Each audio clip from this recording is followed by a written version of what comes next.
Okay, let's dive into this. Welcome to today's Explainer, where we are unpacking what might just be the most fascinating David versus Goliath story in modern tech. We're looking at the underdog's masterclass, Building Perplexity AI. Look, if you've been paying any attention to the tech world lately, you already know that artificial intelligence is an absolute battleground of trillion-dollar titans. But today, we're going to break down how a single startup, operating completely out of left field, managed to disrupt that entire space. And really, that brings us to the ultimate question we need to answer today. How did a 20-something student build a $20 billion AI startup to challenge Google? I mean, it sounds like a Hollywood movie script, right? But it's entirely real. We are talking about outwitting companies that have virtually unlimited resources, thousands of top-tier engineers, and literally decades of market dominance. To truly understand this phenomenal disruption, we've got to start at the beginning and look at the architect behind it all. Section 1. The boy from Chennai, Aravind Srinivas.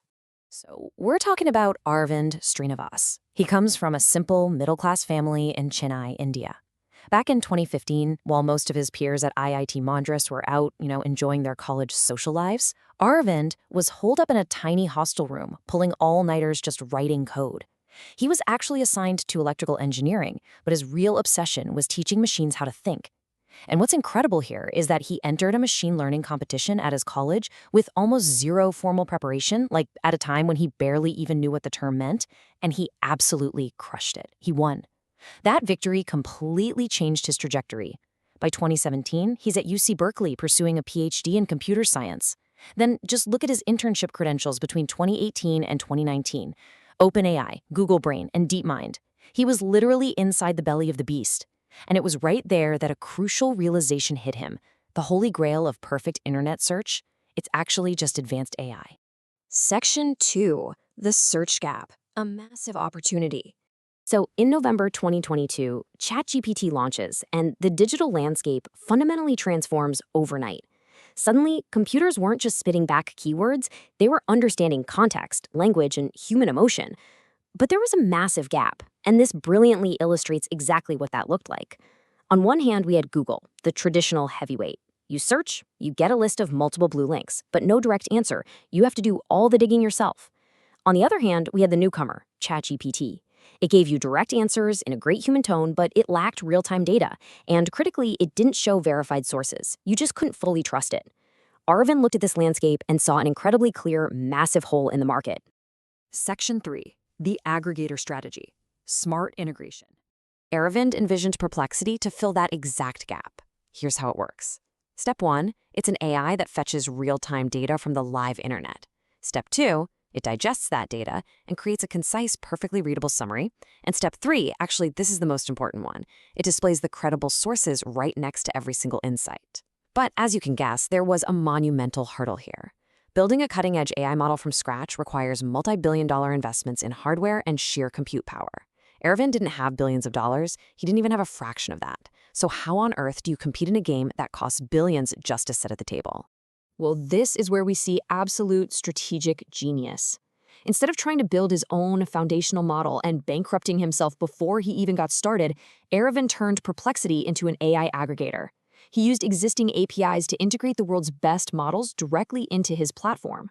By pulling in models like OpenAI's GPT, Google's Gemini, and Meta's Llama, he completely bypassed those multi-billion-dollar infrastructure costs. It's brilliant. Secondly, he eliminated dependency on any single company. If one model goes down, the others just pick up the slack. And finally, if any of these models face, say, copyright claims or legal issues down the road, Perplexity can simply unplug them and swap in a new model overnight. It's a highly agile, incredibly resilient strategy. Section 4. Meteoric growth. Top-tier backing. Armed with this master plan, Aravind and his 3 co-founders officially launched Perplexity on December 7, 2022. Remember, this was his very first startup, and he was launching it directly into the crosshairs of the biggest tech giants on Earth. They honestly didn't know what to expect. But right out of the gate, they hit 3,000 queries a day. Within just a few months, that scaled into the millions. We are literally looking at a 1,000x growth rate in a single year. That kind of traction is almost unheard of in tech, and it definitely didn't go unnoticed. The biggest names in the world wanted a piece of this action.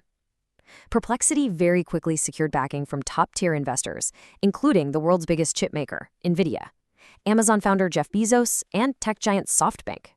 And all of that early traction brings us to this absolutely staggering figure today, 30 million. That is the number of daily searches happening on Perplexity right now. 30 million times a day, users are choosing this young startup over established trillion-dollar search engines. It firmly cements Perplexity as one of the fastest-growing AI startups on the entire planet. And because of that incredible user adoption, plus their flawless execution of the aggregator model, we arrive at this milestone. By 2025, Perplexity reached a massive valuation of $20 billion. I mean, just pause and think about that for a second. A boy from a middle-class background in Chennai, armed with nothing but clarity of vision and strategic brilliance, built a $20 billion disruptor in just a few short years.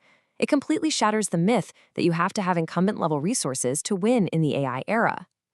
Section 5, the innovator's dilemma, and why the giants don't just copy them.